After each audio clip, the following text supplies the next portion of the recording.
everybody. Welcome to Inside AWAI, Real Copywriters, Real Strategies, Real Success. I'm Katie Yeakle, and today I'm so excited to be speaking to Cynthia Wayne Brand. Hi, Cynthia.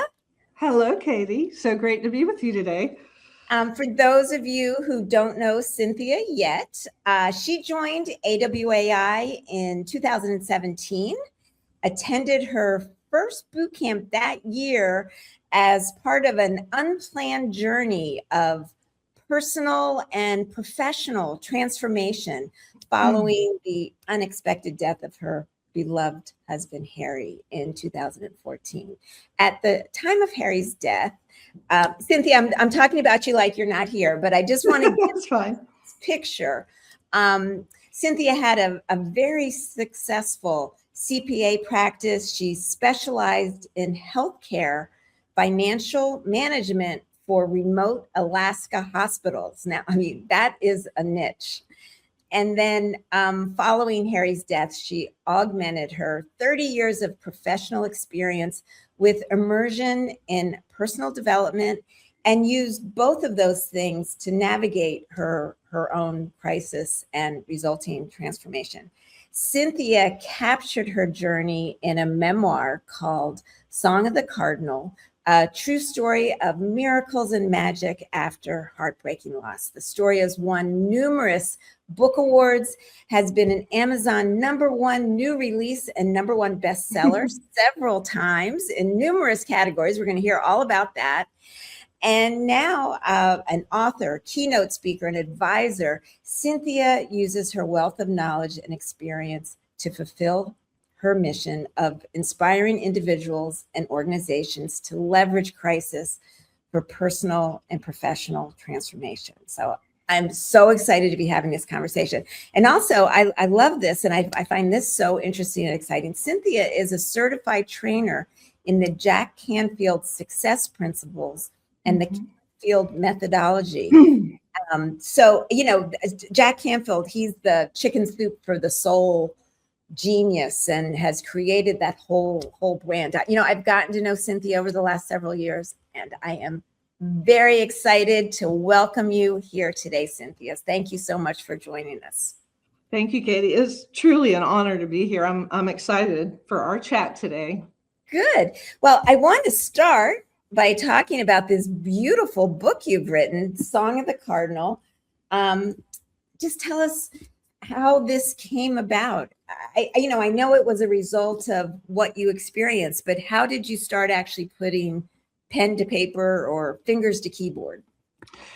Well, it was really a series of steps. And in a nutshell is that, I started sharing part of my journey on Facebook after Harry died. I was not active on Facebook at all, but almost immediately after his death, I started experiencing some very beautiful things, and I started sharing about them, and I could tell people responded to them. And these beautiful things were me feeling that that Harry was kind of still with me in ways. And so the reason the book is called Song of the Cardinal is one of the most profound and frequent experiences flew into my life on the wings of a redbird. I was 2 weeks after Harry died. I was home alone for the first time. He died in Atlanta when I was physically up in Alaska, 44,000 miles away. 2 weeks after his death, I was back at our house in Savannah on the back porch, and where we spent a lot of time together. And I looked across, and there in the crabapple tree, very barren, because it was this time 12 years ago. There was a beautiful red cardinal just sitting in the middle of the tree, staring at me across the backyard. And it was a very profound experience. And being the CPA, as you mentioned, and I didn't tell a soul, I kept it to myself. But then it happened again and again. And after the third time, I decided to write about it. Yeah. And that's really what started it. And I was encouraged to we had quite the love story, and people said, you should write about your love story. And I'm thinking I should write about the cardinal. Right. Oops. I think Cynthia's to me, Oh, because maybe I'm supposed to share this story with others. I love that. And now you hadn't thought about being a writer yet. You hadn't found AWA. None of this has even entered your world. This was just a place for you to share your experience. Yep. And now, so let's fast forward to you having sold 3,000 copies with, as you say, no marketing, no real plan.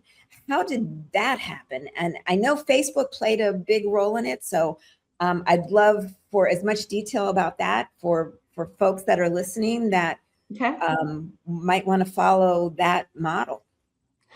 Well, I think it's, traditional publishing would say you have to have A, B, C, D in place, the perfect author platform, especially if you're an unknown and a first-time writer. And I'm not saying I disagree. Oh, Cynthia's connection's a little bit unstable. November 24, I found myself with files uploaded to Amazon, ready to go. You know what, Cynthia, we had a little bit of a glitch there. So if you could just repeat what you said, because we went from unknown to Amazon. Okay. So, I think traditional publishing would say, here's the boxes to check before you go live with the book, especially if you're an unknown. And I didn't disagree with that. I had plans to do that, but life kind of happened. And, and so as I was coming down the runway to get to a point where I could say I'm ready to publish, I suffered a back fracture. And I thought, I'm going to have to put this off again. And I just kept doing one more thing. And that's one thing I would share with those who are watching, is that I ran into a lot of obstacles along the way. But every time I did, I just kept saying, what else could this mean? How could I use this to my advantage? How could I keep going forward?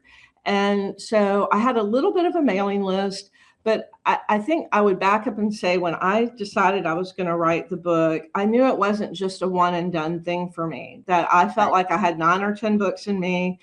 I knew I wanted to do the speaking and the transformational training. And so I really went into this as if this was me transitioning to another business. And so I became a student of marketing too. So yes, along the way, and we'll talk about that, I, hooked up with AWAI, but from the beginning, I began to think everything I did as it related to the book was marketing. And that included writing the manuscript. And so those kind of things, it was like selecting the artwork and doing the cover and having a professional editor. I took an approach to it that I wanted this book to be a gift to whoever picked it up. I wanted it to, I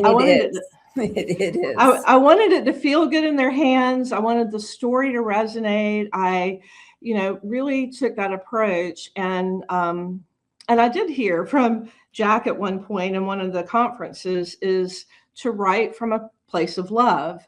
And I think that's also part of the marketing, is that taking that approach, whether you're writing an article or a copy or, a poem or a book or whatever, to do that with the receiver in mind.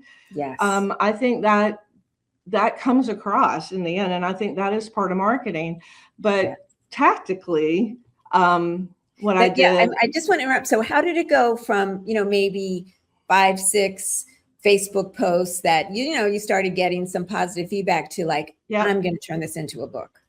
Yeah, that happened pretty early on, because it was like this divine feeling of, this is something I'm supposed to do.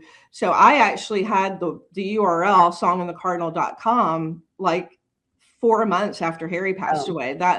So this is a decades long project. Sure. Yeah. But over time, I think at some point you make a decision that it's time to do it. And so the book is a combination. There are absolutely some word for word Facebook posts that are embedded in the book. But this kind of segues in. So eventually what I did is I had a meeting with myself and said, if you're going to be a writer, it's probably time you start acting like one. I love it. And the first action that I took to act like a writer was to sign up for a boot camp. That's great. That's great. So you found AWAI, and tell us what that first immersion was like, that first experience. I always love hearing about it from people that are just entering the world for the first time. Mm-hmm. Well, I actually I actually tell the story in the book because and it's a little comical because I signed up for the boot camp. It was kind of like a conference of convenience for me. It was at a time when I was already going to be off that week. Mm-hmm. And it was in Delray, and one of my best friends lived there, and I thought, great, this works out. So I hop on Alaska Air and head south, and I look at the agenda, and I'm like, oh my God, I've signed up for a copywriters conference. And so I thought, these are the guys that write junk mail, and they're the ones that lured me into that Tony Robbins conference 20 years ago. But I tell you what, from the moment I walked in the door, I was like, oh my gosh, I am absolutely supposed to be here. From interacting with leadership to, and I tell people this story to this day, the speakers were the best, some of the best I've ever seen or heard. Very entertaining, very educational. Inspiring. Folks were inspiring, folks were approachable, but the membership also, it was like, I'd been to a lot of business conferences, but I'd never been to any that I felt more at home than at that first boot camp. And so, and look what came from it. It was, I tell people it was a threshold moment for me, because it was like affirmation from the universe, if you want to call it that I was headed in the right direction. Yeah. And, we teach, one of the principles is, you're writing to one person that you care about, helping them solve a problem. That's true if you're writing an ad, a post, an article, a sales letter, a website, that's where you start from. And so how have you used what you've learned about persuasive writing from the marketing side? How have you incorporated that? It seems like it's kind of came naturally for you or instinctually from you. Mm-hmm. But again, it's such a mind shift from being an accountant and dealing with numbers and that type of brain to approaching this all from a marketing standpoint. Mm-hmm. Well, wow, there's a lot of layers to that. Well, first of all, I think part of my journey and part of what's in the story itself is that I think all along I was an artist and a writer disguised as an accountant. I love that. Yes. So part of this, I was actually living the end of the book as I was writing it. Part of this was acknowledging and allowing myself to live an authentic life. I think I had discovered at some point that the grief of losing Harry gave way to the grief of having lost myself along the way.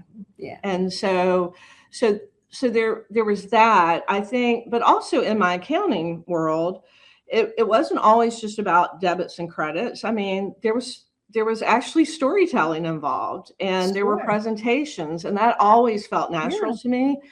But I think that I never wanted Song in the Cardinal to be like a chronicle of Cynthia's life just for it to be Cynthia's life. My goal was, what are the events in my life that happened that might be meaningful for others? Sure. And so the message and the kind of the promise that I had in my mind for that one reader who was reading was hoping that when they finished the book, that they would feel like they were never alone. Mm-hmm. It was never too late. It's never too late to follow your dreams, and that grace is waiting patiently for you on the other side of grief. That was the framework.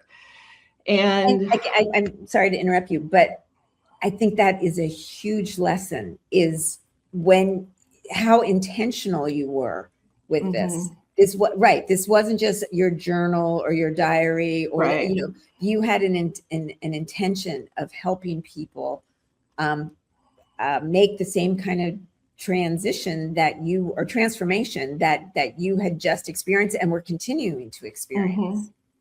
I think that word is so good, because I probably drove some people along the way crazy because I was so intentional. But and I wanted the book, I wanted it to be transparent to anybody who read it that it wasn't traditionally published. Right. And so I quarterbacked it, but even, and this was one of the lessons, and for those who are watching, I think it's important that you do have mentors and coaches and find the experts who can help you. Absolutely. I had so many wonderful ones along the way, and AWI is part of that. And I also had to learn to trust that there were times when Cynthia's intuition was actually the expert, was more the expert than the expert was. Yeah. And I did engage a professional editor I started with a really big manuscript. It was 165,000 words was my first draft. That's big. And I knew it was too big. And but there were times when she recommended, so her main thing, the feedback from her and the edits were trimming, not necessarily rewriting and restructuring the story, which I took that to be very positive. But there were some stories she recommended we trim that I knew from my 10 years of Facebook feedback from people who are reading, that these stories really resonated with what I considered to be my ideal reader. And so one, it's called The Tree of Many Colors in my mind. And I did cut it because she said so. And then when I looked at the word count and I knew that I had a little wiggle room, I put it back in because I knew that it resonated with people. So that I would pass that on to others to say, yes, rely upon experts, but also don't abdicate your agency over your own project, and realize it's still, it's your project, and sometimes your intuition is going to be more expert than the expert, and to trust that. I love that. What's something that's been surprising to you in this new chapter you're living? I think that the experience of, I think surprising and validating, that the more that I said yes to myself, the more things seemed to fall into place. I love that. You got out of your own way. Get out of your own way. And that was surprising. And then involving others in the journey was also part of getting back to the marketing thing. It wasn't a superficial thing, but I think that part of the success of being able to do well with the soft and secret launches were that people felt involved in the process. And it was like our project, not just, Cynthia's. And invested. And I think it was surprisingly easier for me to work on some of the marketing, because I had decided along the way that I wasn't selling a product, that I was inviting others to come on an experience. Right. And that kind of gets back to the intention. And, the book won't be for everyone, but it'll be for the right ones. And I had to trust in that. And so I think it's been surprising that I accepted my role as the author, but then changed to the marketer. Right. And that was an easier transition for me than I expected. Oh, I love that. Now, and you said soft and secret launches. What do you mean by that? Well, I mentioned earlier that I was sitting there in November of 2024, and all of a sudden my uploads were approved by Amazon, and I hadn't told anybody. I told one person. And so I actually used, about a month before, I had put out on Facebook that I had 20 advanced reader copies. If people wanted one, I would send it to them for free if they'd read and do a review when the book was published. And I got 40 responses. And actually, thankfully, I had 40 ARCs. I just didn't think 40 people would respond. And so those 40 plus 20 who were beta readers and other people who had seen the book, I had 60 people. And when the files were out there, and I thought, well, why don't I do a secret launch? Why don't I just ask these 60 people to help me test the system and make sure that the ordering takes place and all that? So I discounted the books like as low as I could, as Amazon would let me go. And I said, go forth and conquer, and stock up if you want to, buy Christmas presents, whatever. It's my way of saying thank you. Uh-huh. And it went so well. That was the week before Thanksgiving of 24, Right. that on Tuesday, I thought I should go with this. I should go with this momentum. Yeah. And so my official launch I made for the Saturday after Thanksgiving that year, but I told them on Tuesday that a Right. little birdie had told me it was already out on Amazon, and if they wanted to go for it, they could. And so I did the secret launch, and then I did a soft launch. Yes. And then I was planning to ramp up and do all the marketing things, and I ran into another series of illnesses and injuries that kind of put that on hold for about 8 months. Okay. So, but now you're moving forward. Yep, moving forward. And back to your tactical marketing question, I did throw in some Facebook advertising. I dabbled with that in the fall, and then I got a bit more serious about it for the holiday season. And that's really when the sales kind of accelerated. That's amazing. So Cynthia, what's next? I know you have a series in mind, but is that your main focus right now? And I know you're doing speaking and everything, but if you had to say, the next 30, 60, 90 days, what would you say are your next accomplishments you're looking for? Well, a couple of things. One is that I do feel like I'm just starting to do the things now that I'd planned to do a year ago with Song and the Cardinal. And one of the advisements I got over the years too was that a mistake that authors can make is they don't market their books long enough, and that you should give it a year or 16 months or so. And so I really want to put a lot of effort into now doing those things, because the blessings that happened in my kind of delay for a year is I do now have book awards that I can say that Song and the Cardinal has, and the bestseller status, and an audiobook. I recorded the audiobook last May. So I have things in place now that I didn't have a year ago. And that's getting back to, I wouldn't worry if you don't have a platform. Maybe I shouldn't say that, but things got a whole lot easier for me from a marketing standpoint once the book was real, once it was published.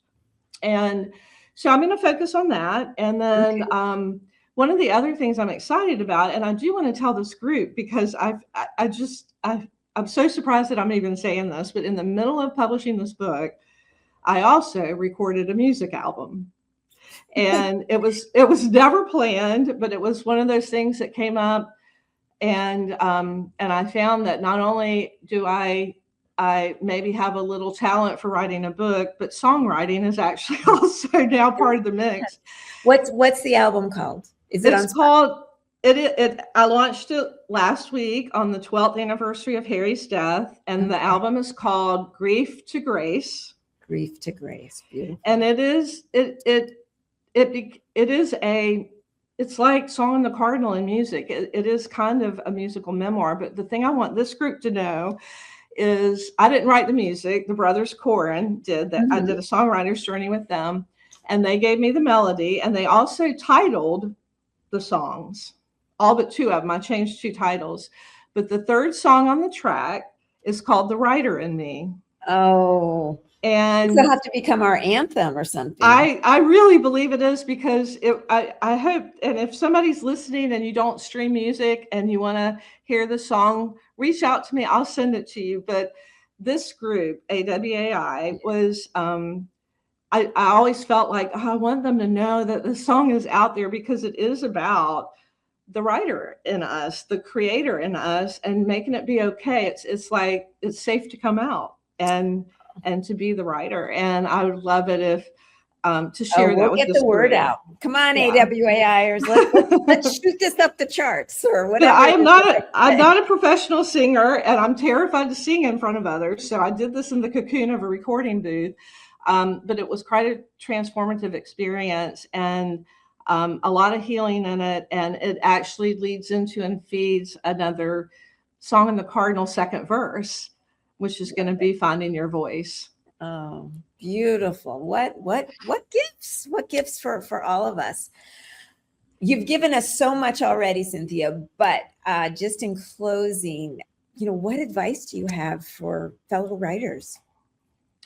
Well, I'm going to actually look at my notes for this because I wanted to pass this along, and we've covered some of it. But I think, just to, you're not alone in your journey, and writing can be such a solitary experience. And I think that's where AWAI does such a great job in surrounding the members and providing support and feedback. And I think I haven't taken nearly enough advantage of that, which I plan to change that going forward. Good. And it's never too late. It doesn't matter how old you are. It doesn't matter how many failures you might think you had, that, keep going, because I started learning to play the piano when I was 56. I recorded a music album just before 60, my first book. And I feel like, at this time in my life, I'm just getting started.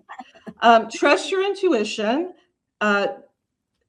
maintain your agency, write from love, and ask yourself what else this could mean. And I think the other thing too, that maybe last, but certainly not least, is take 100% responsibility for your outcomes. And I think that is, it actually is the number one success principle from Jack Canfield. I will pass that on. I can't take credit for it. But I think when you do that, it's like when Harry died, I couldn't change the fact that he died, but I could take 100% responsibility for my grief journey. I could say, what will this do me in, or will I use this for something good? And I think it moves us from a position of feeling powerless to being powerful. And I think that and begin with the end in mind are two of my mantras, that, starting with that intention, starting with the vision. And yes, you may get off track a little bit and have to go on detours, but if you stick with that and keep your eye on that prize, then I think it pulls you forward and you don't have to push as much. Beautiful.